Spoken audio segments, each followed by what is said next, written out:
Hey guys, welcome back to Freedom Homestead. I'm Tangie. And I'm Amanda. And we are clearly not in Kansas anymore. Or Kentucky. Or Kentucky. That's right. This morning I drove, took about 6.5 hours, and landed here in the beautiful state of North Carolina. And I'm hanging out with my best friend, Amanda Beal, from the Fundamental Home. Hey. So we were talking about what can we share with you all while we are together. And I was like, what about friendships? And she's like, I was actually thinking about that. Because we know by talking to a lot of you and talking to a lot of especially young women in our own lives, that sometimes this day and age, even with all the social media that we have, it is hard to cultivate good friendships. It might even be because of social media a little bit. It might be. It might be. But if you want to go check out her channel, part 1 of this series, we actually talk about making friends. And we even share how we became friends. And I would encourage you, because that is a question I get a lot. How did you and Amanda meet? So we figured it up. This January 1st, we will have been friends for 4 years. And it is a friendship that has been a tremendous blessing. And we want to talk about being a friend. What does it mean to be a friend? Amanda? Well, let's put the pressure on me right away. Okay. So I think in terms of being a friend, I mean, obviously when you first become friends, there's like all the giggly stuff. You know, you're sharing your stories back and forth, and you're finding out what you have in common. And we talked about on the last video how we have a lot of things in common, but at the same time we're opposites, and it's just a really good mesh. It is. That we just work. But what really makes a friend, I think, is the faithfulness aspect. Yep. Because when you're talking about friendships, a lot of things that people call friendships are really surface level. They're more like acquaintances. Yeah. And a lot of times it's more of a self-serving Yes. kind of relationship. It's That's like, true. what can I get out of this? Correct. And not what can you give? Correct. And I know that we're talking about being a friend, but in terms of looking for friends, you want to watch out for that. You want to make sure that the person that you're friends with is someone who's genuine and really has a heart for you and for building something together that's going to be strong and last the test of time. But in terms of being a friend, you want to be that person. You want to make sure that your heart is faithful and your heart is gracious and loving and thinking about the other person and how you can be a blessing to them all the time. And I think one of the things that makes our friendship special is that when Tangie and I talk fairly regularly, and I think that the things that we talk about, we always are trying to encourage one another. Absolutely. You know, when we're talking about like, well, I think recently we've talked about, I'm trying to think of the word, KonMari, or organizing our house. Like doing the minimizing thing. And it's just, you know, something that's been around and people are talking about it everywhere. But she and I talk about it in terms of just encouraging one another to make our houses nicer. You know, because she'd just gotten a house a few years ago and I'm kind of redoing mine. So when we're talking, we're not like necessarily, I don't know what the bird's screaming, it's kind of weird. When she and I are talking, we're usually just trying to encourage one another and try to build one another up, saying, oh, hey, I'm doing this thing. And she's like, oh, I've been doing that too. And then we can go back and forth. And, you know, our friendship is built on that encouragement, and it's not built on negativity, which you gotta be careful, because sometimes people start building relationships and they build them on one thing that I know people build relationships on is like gossip and things. Yeah. And, you know, even a well-meaning person can fall into that pit. But that's not how you be a friend. No.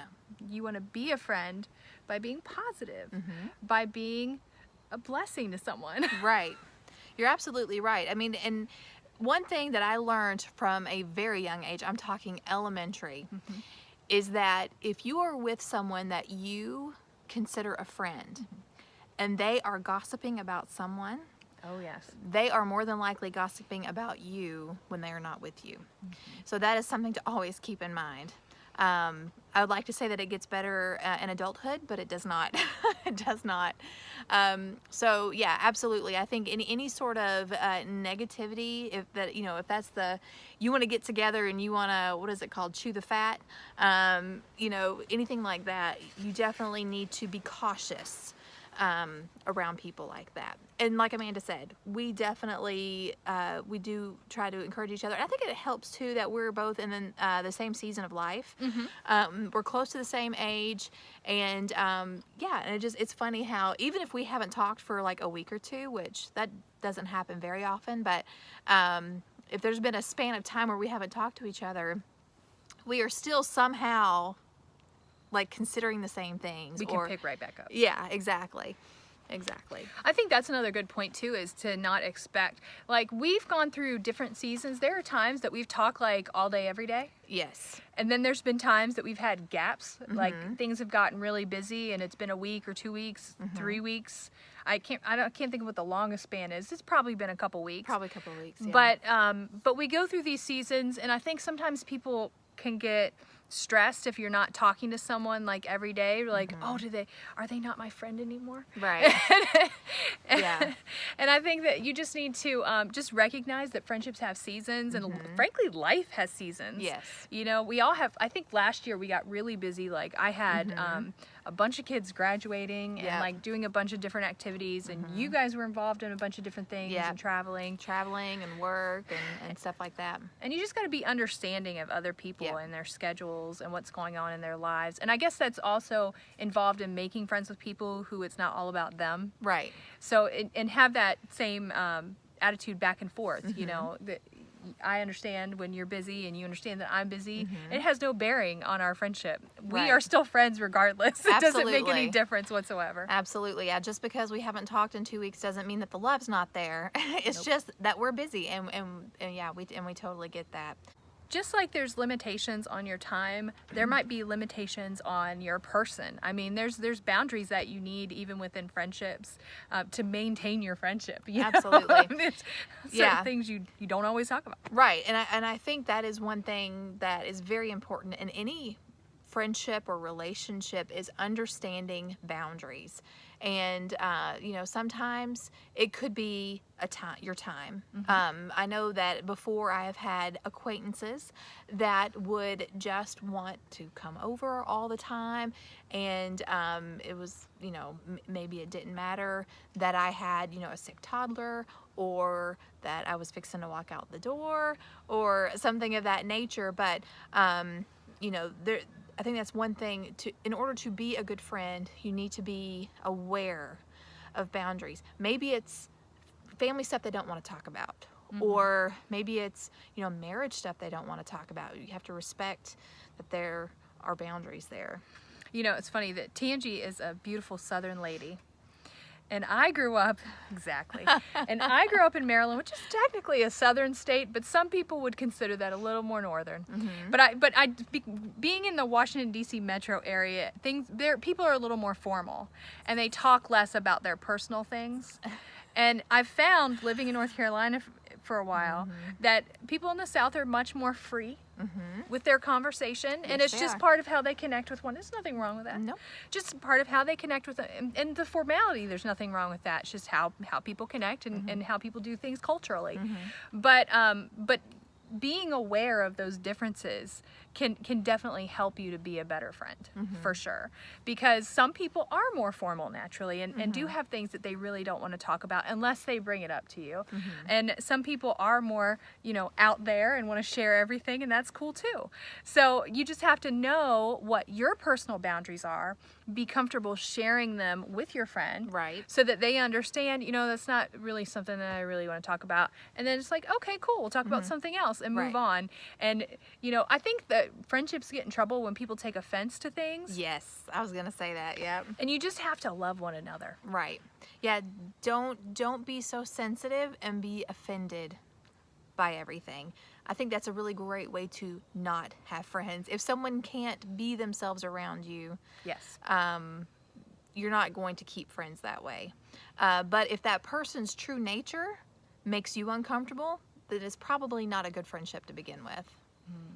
I will say this, even no matter how great your friendship is, you're probably going to offend each other at some point if you've been friends long enough.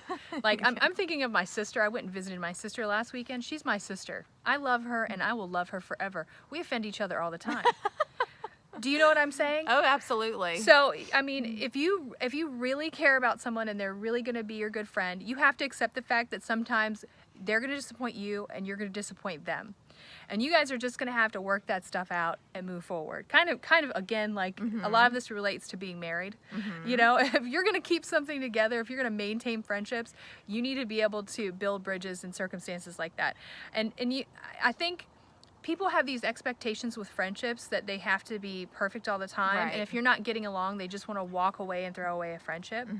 And that you're never going to have friends if you do that. Right. You will forever be lonely if you have these high expectations of people and how they're going to treat you and how they're going to treat, you know, your home or your spouse or your kids all the time. You know, it's you have to expect that things are not going to be perfect in every single realm, and just appreciate all the good things about the other person, even if there are things that you don't always agree on. Absolutely. It's okay. Yep. And there's one thing that I actually learned. I was listening to Dave Ramsey on the way up here, and a couple of people had called in and they were talking about, it was actually somebody in their family, and he was talking about boundaries. Dave was talking about boundaries, and the woman that he was speaking to, she said, well, my husband says, what about grace? And he said, it's not grace when you're enabling a certain kind of behavior. And so going back to having boundaries, you know, don't ever feel guilted or that you're not being a good friend if you say, okay, this is enough. I'm not going to tolerate this in my life, and either this has to change or I have to walk away. And that is not being a good Christian. That is not being a good friend. It is just saying, because I care about you, I am no longer going to enable this behavior because it's hurting you and it's hurting the people around you. So that's something to keep in mind too. Yeah, the truth is that, you know, you can be a friend to someone and they may not be a friend to you. And you have to know the difference. You really have to know the difference there. So we talked about making friends. Now we're talking about being friends. And the thing is, you can be a friend all day long, but you have to be wise and understand if you've tried to be a friend, you made a friend, and now you've tried to be a friend, but the other person isn't being a friend back to you, be willing to walk away from that. Absolutely. I'm really big on keeping friendships. If I make one, I really try my best to keep one. And I've rarely walked away. But there have only been a couple of times that people have actually crossed lines that I've said, you know what, that has crossed a line and we're not going to be able to maintain this friendship. And it's in the best interest of both of us. So it's important to make sure you're not clinging to something that isn't beneficial for you or for the other person. Right. You got to be wise about the people that you are being a friend to if you're going to be a friend. Right. And on the flip side of that, you know, talking about being self-serving, a good friend does for others. It's not all about what can I get out of this friendship, how is this going to benefit me, but it's what can I do for you? How can I enrich your life? How can I encourage you today? Can I pray for you today? Can I say a kind word? Can I bring you some soup? Can I, you know, and I think that's one thing that one thing about mine and Amanda's relationship that I think is special is that even though we were complete and total strangers and we met on Facebook, we have, as often as we can, we try to see each other in person. Even though social media is a great way to keep in touch, I don't think that it is not a substitute for in-person relationships. Yeah, nourishing real relationships. So I understand, I mean, sometimes it'll be years before you can see somebody, but just some way that you can reach out and, you know, let them know, I care about you, what can I do for you? I think it's really important if it's possible. But even in the meantime, you know, there's lots of little things you can do. Again, like I was thinking of my sister and my long distance friends because I live in a different state than I was originally from, and you do too. And so a lot of the things that you can do to maintain those friendships are very similar. I think that, I was just thinking when you were talking about it, about how you and I used to call and sing to each other. Oh, yes. We haven't done that in a while. We haven't. But But girl, I need it. Right.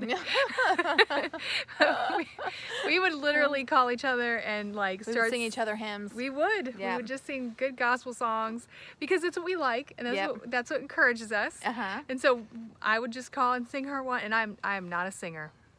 Me neither. I just made a joyful noise. That's you right. are a good singer. You are a good singer. We make joyful noises, and it's, you know, it's iron sharpening iron, which the scripture talks about, and I think.